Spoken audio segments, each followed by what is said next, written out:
One man won the greatest war in Greece, but almost never made it home. What happened during those missing 10 years is even crazier than the Trojan War itself. The Trojan War was finally over. The giant wooden horse had worked. Troy had fallen. The Greek kings packed their ships, ready to sail back to their families after 10 long years of fighting. For most of them, the hardest part was over. But not for Odysseus. His trip home should have taken just a few weeks. Instead, it took 10 years. He would battle monsters, outsmart witches, survive angry gods, sail into the land of the dead, lose every single one of his men, and return to a home that barely recognized him. Along the way, he became one of the greatest heroes ever written. But here's something many people don't know. The Odyssey isn't really about monsters. It's about staying strong when everything keeps going wrong. It's about making smart choices, and paying for the bad ones. And by the end of this story, you'll understand why people have been reading it for almost 3,000 years. Let's begin where the war ends. Odysseus was the king of Ithaca, a small rocky island in Greece.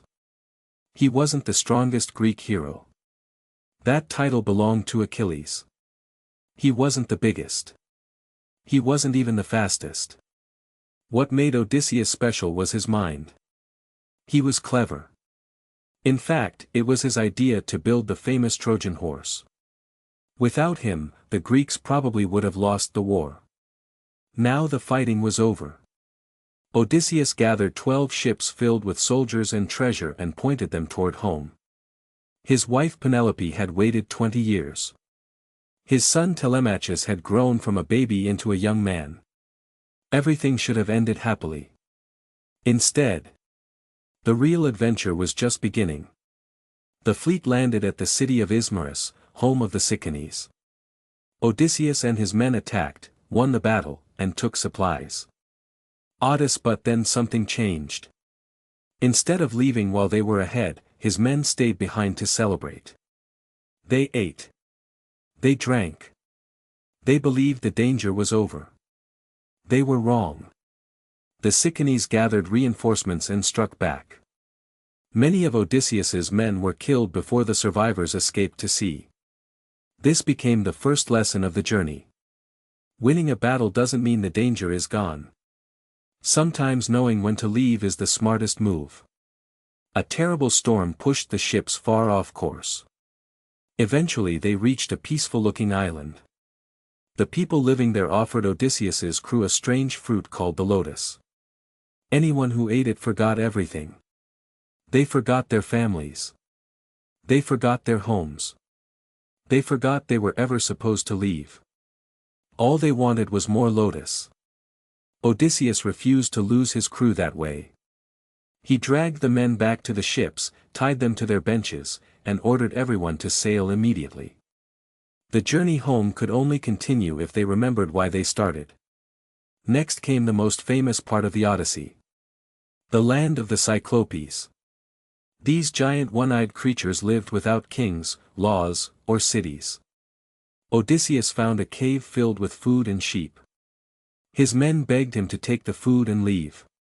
But Odysseus wanted to meet the cave's owner. That decision almost killed everyone. The owner was Polyphemus. A giant cyclops.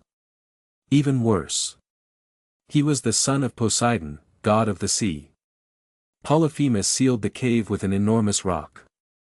Then he grabbed 2 men. He smashed them against the ground. And ate them. Every day, more men died. Odysseus knew brute strength wouldn't save them. So he made a plan. He offered the Cyclops powerful wine. When Polyphemus asked his name, Odysseus smiled. "My name is Nobody." The giant laughed, drank too much wine, and fell asleep. Odysseus and his men sharpened a giant wooden stake in the fire. Together they drove it into the Cyclops' only eye. Blinded and screaming, Polyphemus shouted for help. The other Cyclopes came running. "Who is hurting you?" they asked.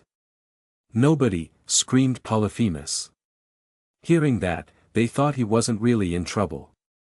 So they left. The next morning the giant opened the cave to let his sheep out. Odysseus tied his men underneath the sheep's wool. As the sheep walked outside, the blind Cyclops felt only their backs. Everyone escaped. It was a perfect plan. Until Odysseus made one terrible mistake. As the ship sailed away, he couldn't resist showing off. He shouted his real name. Polyphemus prayed to Poseidon. "Father, never let Odysseus reach home." Poseidon listened. From that moment on, the sea itself became Odysseus's enemy. One moment of pride would cost him years of suffering. The travelers reached the floating island of Aeolus, ruler of the winds. Aeolus welcomed Odysseus kindly. He trapped every dangerous wind inside a leather bag. Only one gentle wind remained to carry the ships home. For 9 days they sailed perfectly. On the 10th day, Ithaca appeared on the horizon. Home. Finally. Odysseus, exhausted, fell asleep. His crew looked at the mysterious bag. They believed it held gold. Jealousy took over. They opened it. Every storm burst out at once. The ships were blown all the way back across the sea. They had been only hours from home. Curiosity and greed had stolen everything. The next stop was the land of the Laestrygonians. At first the harbor looked safe. Then giant people attacked. They threw huge rocks from the cliffs. Ships shattered. Men drowned. Only Odysseus's own ship escaped because he had anchored outside the harbor. 11 ships were gone forever. His army was almost destroyed. The survivors reached the island of Circe. She seemed kind. She invited some of the men inside. Then she waved her magic wand.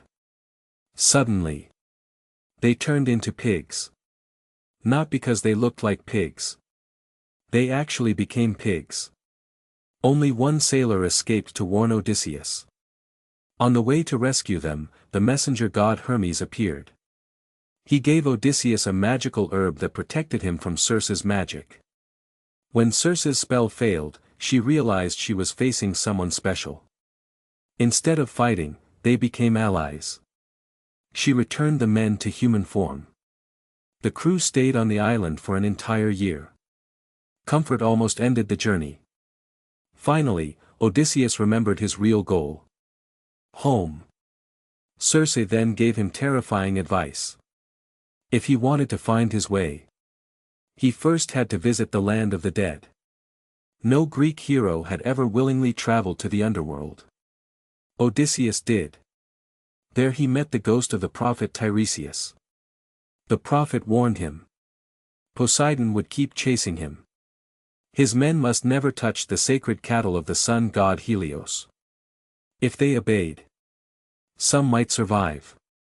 If they disobeyed, everyone except Odysseus would die. Odysseus also met the spirits of his mother, Achilles, Agamemnon, and other famous heroes. One moment stood out. Achilles, the greatest warrior in Greece, admitted that ruling the dead was worse than being a poor farmer alive. It reminded everyone listening that glory isn't everything. Life itself is precious. Back on the sea, Circe warned Odysseus about the dangers ahead. First came the sirens. Their songs were so beautiful that sailors forgot everything and crashed into the rocks. Odysseus wanted to hear them. So he ordered his crew to plug their ears with wax. Then they tied him tightly to the ship's mast. As the sirens sang, he begged to be released. He screamed. He threatened. He promised rewards. His crew ignored every word. Sometimes true friends protect you from yourself. The ship sailed safely past. But worse dangers waited. Ahead stood 2 impossible choices. On one side lived Charybdis, a giant whirlpool that swallowed entire ships. On the other side waited Scylla, a monster with 6 long necks and 6 hungry heads. Circe gave Odysseus heartbreaking advice. Sail closer to Scylla. Lose 6 men. Save the rest. There was no perfect choice. Only the less terrible one. As they passed, Scylla snatched 6 sailors into the air. Odysseus could do nothing but watch. Even great heroes sometimes face problems with no happy ending. Eventually the exhausted crew reached the island of Helios. Odysseus repeated the warning. Do not touch the cattle. Food quickly ran out. Storms trapped the ships. Hunger grew unbearable. While Odysseus slept, the crew broke their promise. They killed the sacred cattle. The moment they did, their fate was sealed. When they finally sailed away, Zeus sent a thunderbolt crashing into the ship. The vessel exploded. Every crew member died. Only Odysseus survived. The prophecy had come true. Odysseus drifted across the sea until he reached the island of Calypso. The sea goddess rescued him. She loved him. She even offered him something no human had ever been given. Immortality. He could stay forever. Never grow old. Never die. Many people would accept without thinking. Odysseus refused. He didn't want eternal life. He wanted home. For 7 long years he sat beside the shore, staring across the sea and thinking about Penelope. Finally, the gods decided he had suffered enough. They ordered Calypso to let him leave. She built him a raft. The journey continued once again. Poseidon still wasn't finished. He smashed Odysseus's raft with another storm. Barely alive, Odysseus reached the island of the Phaeacians. They treated him kindly. When they learned who he was, they gave him a fast ship and safely carried him to Ithaca. After 20 years, he was finally home. But home had changed. More than 100 powerful men had moved into his palace. They believed Odysseus was dead. Each wanted to marry Penelope and become king. They ate his food, spent his money, bullied his servants, and planned to kill his son. Odysseus couldn't simply walk through the front door. No one would believe him. So the goddess Athena disguised him as an old beggar. He quietly looked around his own home. He discovered who had stayed loyal and who had betrayed him. Penelope had one final challenge. She brought out Odysseus's massive bow. She announced that whoever could string it and shoot an arrow through 12 axe heads would become her husband. One after another, the suitors tried. None could even string the bow. Then the old beggar asked for a turn. The room burst into laughter. They handed him the bow anyway. In one smooth motion, he strung it. The room fell silent. The arrow flew straight through all 12 axe heads. Then Odysseus stood tall. Athena removed his disguise. Everyone finally recognized him. The suitors realized the truth. They had trapped themselves inside the wrong house. A fierce battle followed. With the help of Telemachus and a few loyal servants, Odysseus defeated every last suitor. His kingdom was finally his again. On the surface, the Odyssey is a story about monsters, magic, and impossible adventures. But underneath, it's about something much bigger. It's about patience. It's about loyalty. It's about making mistakes and living with the consequences. Odysseus wasn't perfect. His pride angered Poseidon. His curiosity led him into danger. His decisions sometimes cost innocent lives. Yet he never gave up. No matter how many storms knocked him down, he kept rowing toward home. That's why this story has survived for nearly 3,000 years. Because everyone has a journey. Everyone faces setbacks. Everyone has moments when the finish line seems impossible to reach. The Odyssey reminds us that the road home isn't always straight.